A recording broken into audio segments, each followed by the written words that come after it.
Olá, nono ano, vamos dar início ao conteúdo da quarta unidade. Hoje falaremos sobre a Guerra Fria, o mundo dividido em capitalismo e socialismo. Então falaremos sobre as duas grandes potências, os Estados Unidos e a União Soviética.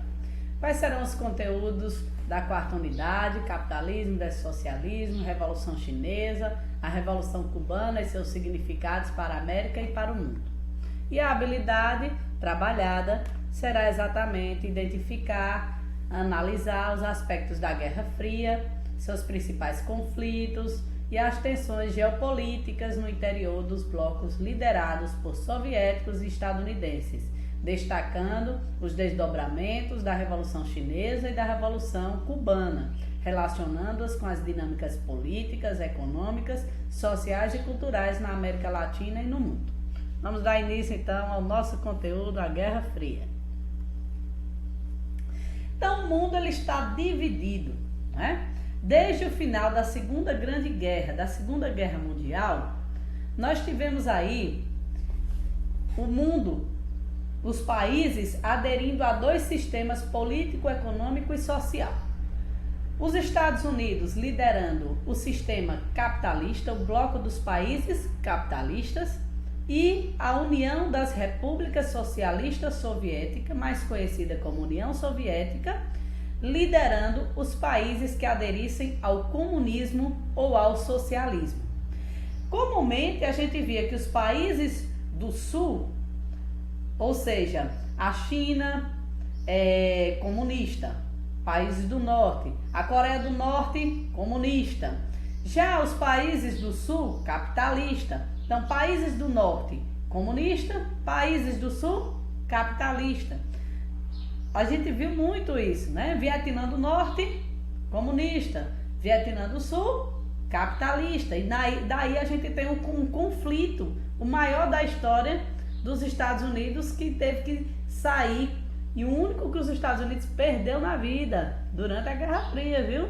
A Guerra do Vietnã. Estados Unidos saiu vitoriosa? Não, saiu literalmente queimada no cenário mundial, como vocês dizem, né? Tá queimado lá no mercado, né? Porque ele promoveu atrocidades na Guerra do Vietnã. Então, existiu conflitos na Guerra Fria? Existiu. Então, o que a gente precisa compreender aqui nesse conteúdo é que a Guerra Fria, ela é fria porque ela não esquentou, porque ela não teve confrontos diretos entre as duas potências. As duas potências elas já tinham armas nucleares. Se ocorresse um conflito, ia virar uma terceira guerra mundial. E as duas iriam utilizar as suas armas atômicas, bombas atômicas. Então, a gente teme até hoje uma terceira guerra mundial, né? A gente tem o medo de um conflito mundial. Então, a Guerra Fria, ela não esquentou, ou seja, ela não teve confrontos diretos, porém, existiram o apoio de cada uma dessas nações, dessas potências, e nós vamos ver que a Guerra Fria, ela vai ficar no campo da disputa da corrida espacial, da corrida armamentista, cada uma mostrando que tinha mais poder que a outra, mas não teve um conflito direto entre as duas. Mas existiram confrontos e guerras sim, mas não entre os Estados Unidos e a União Soviética declaradamente. Então vamos começar aqui pela Guerra do Vietnã, sim, temos essa imagem da Guerra do Vietnã. Os Vietcongues, apoiados, né, pela União Soviética, eles conheciam bem o terreno, o que dificultava o acesso à mata fechada dos Estados, né, unidos nesse confronto. E aqui a gente está vendo uma imagem do livro didático de vocês. Mas deixa eu só voltar aqui antes de adentrar nos detalhes da Guerra do Vietnã, que eu citei para vocês. Vamos falar um pouquinho da corrida espacial, né? Será que o homem foi à Lua mesmo? Por que ele não voltou mais, né? Tem aquelas historinhas, mas vamos lá. Vamos começar a corrida espacial pela União Soviética. A União Soviética, em seus protótipos e suas primeiras viagens ao espaço, né? O desenvolvimento de foguetes, de satélites. Nós tivemos aí a primeira viagem que eles mandaram alguém para a órbita, né? Para a órbita, foi a cadelinha Laika, né? Imagine essa cadelinha temendo, imagino que ela não sofreu, porque ela morreu, né? Ela não volta do espaço não, tá? Mas imagine você que tem um animal, né? Essa atitude da União Soviética foi muito criticada na época, porque você colocar, né, em sacrifício um animal, né? Porque eles sacrificaram esse animal. Eles sabiam que ela não voltaria. Mas em 3 de novembro de 1957, a cadelinha Laika, que vivia nas ruas de Moscou, se tornou o primeiro ser a orbitar a Terra. Com o coração acelerado e a respiração ofegante, o animal ingressou na Sputnik 2, numa viagem só de ida ao espaço. Então, quem lançou aí, né, que foi primeiro para o espaço, não foi os Estados Unidos não, viu? Foi a União Soviética. E o seu primeiro grande feito foi quando enviou, em 12 de abril de 1961, Yuri Gagarin, né, a bordo do Vostok, né? Yuri Gagarin tem a famosa frase, né, o astronauta aí, o cosmonauta, né, Yuri Gagarin, da União Soviética, ele disse, quando estava fora do nosso planeta, olhou para o céu e disse: a Terra é azul, a famosa frase, né? A Terra é azul, é de Yuri Gagarin. Então ele foi o primeiro homem a ir para o espaço. Tá certo? Vamos lá. Continuando aqui, a corrida espacial da União Soviética. Vamos citar aqui. Temos a imagenzinha da cadelinha Laika. Vamos citar aqui essa história, né? De Valentina Vladimirovna Terashkova, é um nome russo. Valentina, ela em 1937, né, com cerca de 20 anos de idade, começou a estudar a astronomia, se tornou a primeira cosmonauta mulher. Após passar por muitos testes, Valentina foi selecionada para ser a primeira mulher a viajar para o espaço em 1961. Após esse feito, ela se tornou uma heroína nacional soviética, recebendo honrarias, aquelas medalhas, né, de honra ao mérito, com decorações e prêmios diversos. Além de cosmonauta, Valentina tornou-se política, sendo representante do governo soviético e posteriormente, né, do russo, né, que é a antiga União Soviética e a Rússia atual, em eventos e conferências multinacionais. Atualmente ela vive em Moscou, onde exerce um cargo de parlamentar no governo da Rússia. Então eu sempre gosto de trazer uma história, né, da participação da mulher, e aqui nós temos na corrida espacial a figura de Valentina. E agora nós temos o grande feito, né, dos Estados Unidos.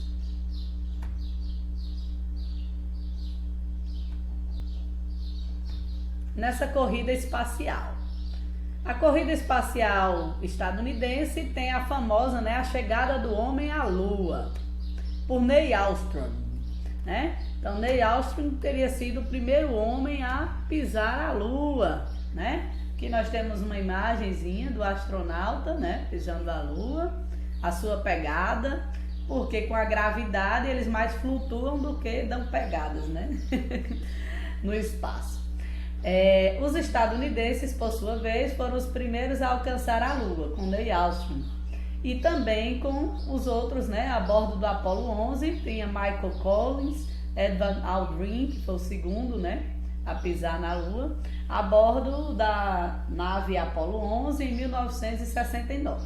A partir de então, os Estados Unidos e a União Soviética passaram a adotar uma política de cooperação, compartilhando algumas informações sobre pesquisas espaciais. Mas fora a corrida espacial, nós tivemos também a corrida armamentista.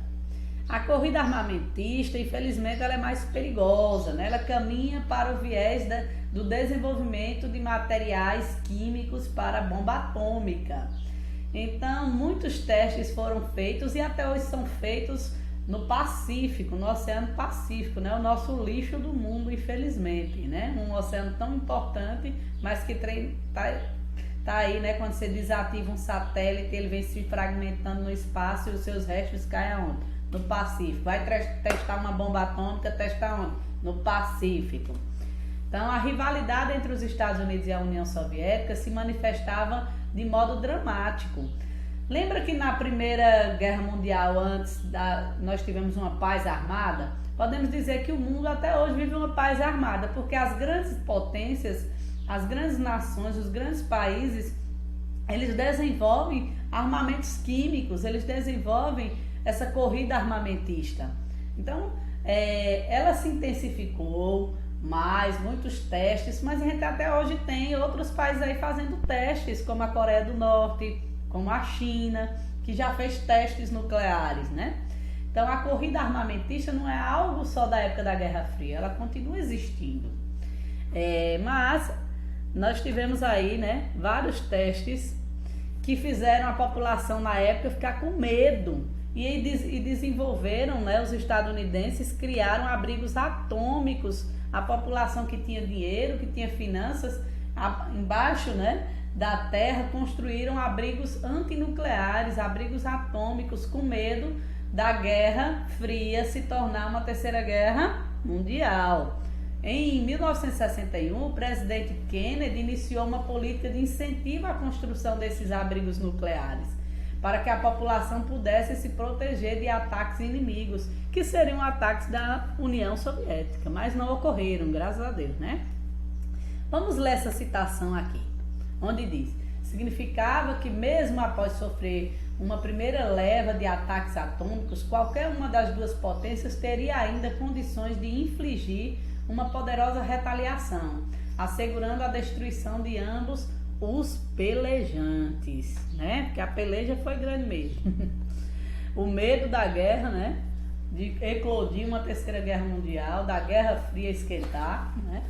O senador anticomunista Joseph McCarthy passou a liderar a chamada Caça às Bruxas. Presta atenção nesse nome, Caça às Bruxas, também conhecido como macartismo, que incentivava as acusações contra suspeitos. Ou seja, a partir do macartismo, nós tínhamos lá na União Soviética o stalinismo e aqui nos Estados Unidos, ou melhor, na América, né, no caso dos Estados Unidos, o Caça às Bruxas de Joseph McCarthy, né, o macartismo, na qual ocorreram perseguições, né, a pessoas. E aí nós tínhamos o medo, achava que todo mundo ali que estava se infiltrando era um inimigo enviado pela União Soviética. Do mesmo jeito, os soviéticos achavam que era um inimigo dos Estados Unidos. E aí surgiu a CIA e a KGB, né? A CIA dos Estados Unidos e a KGB da União Soviética, exatamente pelo medo de ter agentes infiltrados para descobrir o que o serviço de inteligência de cada um estava preparando em sua defesa. Então, durante a Guerra Fria, o acesso às informações secretas era essencial e, por isso, tanto os Estados Unidos como a União Soviética passaram a manter serviços de inteligência. Até hoje, né, existe a CIA nos Estados Unidos. Cada um desses serviços de inteligência atuava na obtenção de informações de país rival por meio da espionagem. E aí nós temos vários filmes, né? Principalmente a indústria cinematográfica estadunidense, né, de Hollywood, que mostra essa história, né, dos agentes da KGB, dos agentes da CIA, quando você assiste filmes de ações.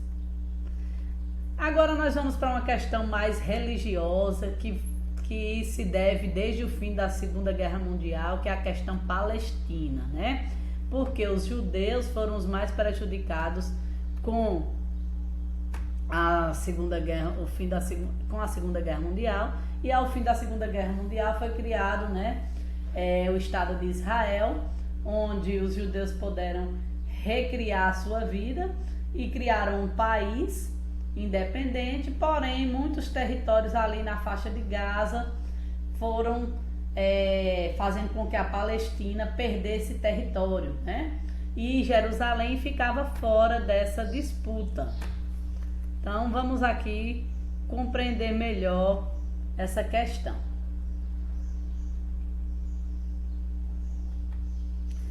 Vamos lembrar que Jerusalém está no centro desse território, ou seja, e ele não pode ser disputado, porque é o berço das 3 religiões monoteístas: o cristianismo, o judaísmo e o islamismo. Os palestinos são islâmicos, muçulmanos. Os israelenses, eles são judeus. E nós, em maioria aqui, né, somos cristãos. Então, a região de Jerusalém, ela tem que ficar fora dessa disputa palestina, fora dessa disputa entre Israel e palestinos, que é uma questão territorial, mas também uma questão religiosa.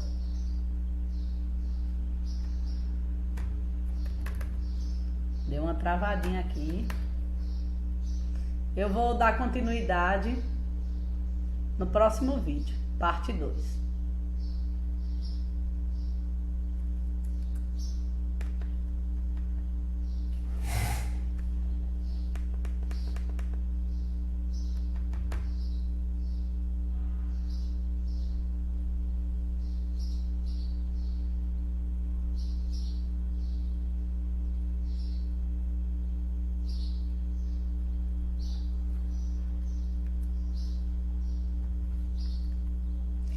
Pronto, pessoal, vamos lá. Aqui daremos continuidade. O conflito se deve ao movimento sionista ou sionismo, no qual a comunidade judaica alegou que necessitava de um território para reiniciar, né, a sua diáspora, ou seja, acabar com a dispersão dos judeus pelo mundo e se fixar em um território que era deles desde a questão bíblica, né? E o nacionalismo árabe, que tomou força com a queda do Império Otomano e culminou com a criação da Liga Árabe em 1945.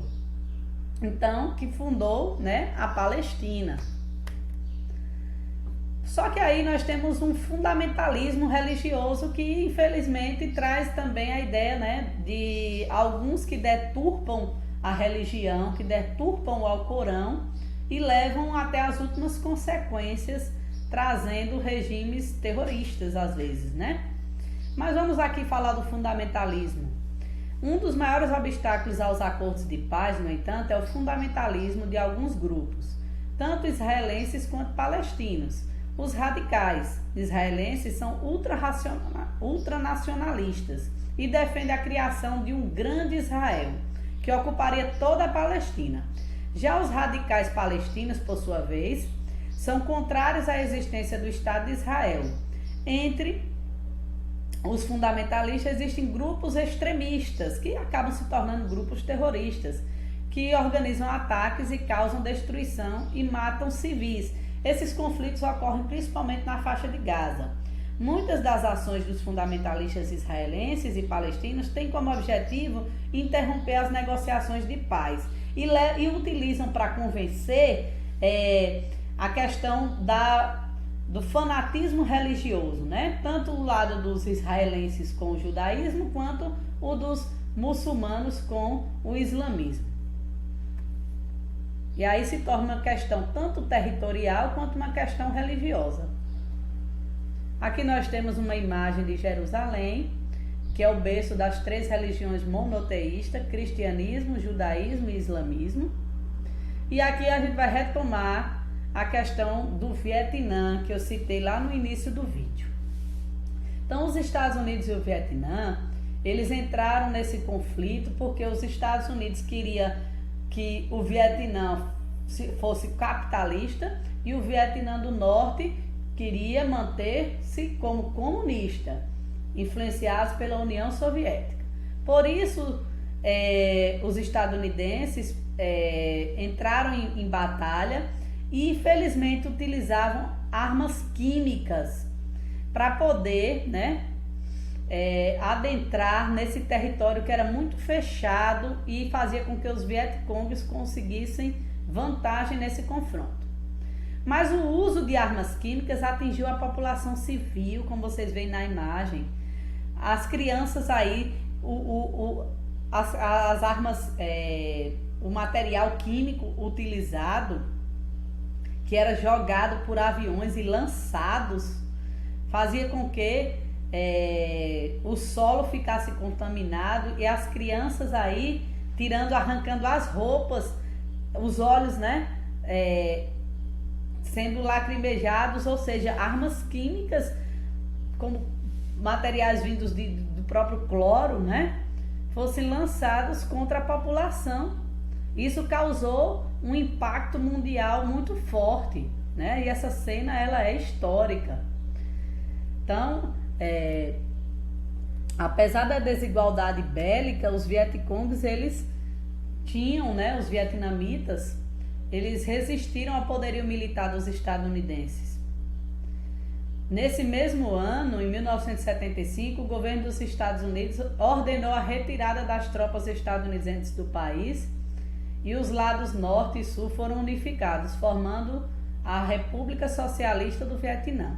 Então, o socialismo venceu e o Vietnã se tornou-se socialista. Ao fim da guerra, cerca de 1 milhão de vietnamitas tinham morrido e havia milhares de pessoas feridas. As cidades estavam destruídas e as áreas rurais foram arrasadas por armas químicas, minas terrestres e bombas. O país enfrentou grandes dificuldades econômicas que foram agravadas por um embargo econômico imposto pelos Estados Unidos que durou cerca de 20 anos. E foi a única guerra na história que os Estados Unidos perdeu.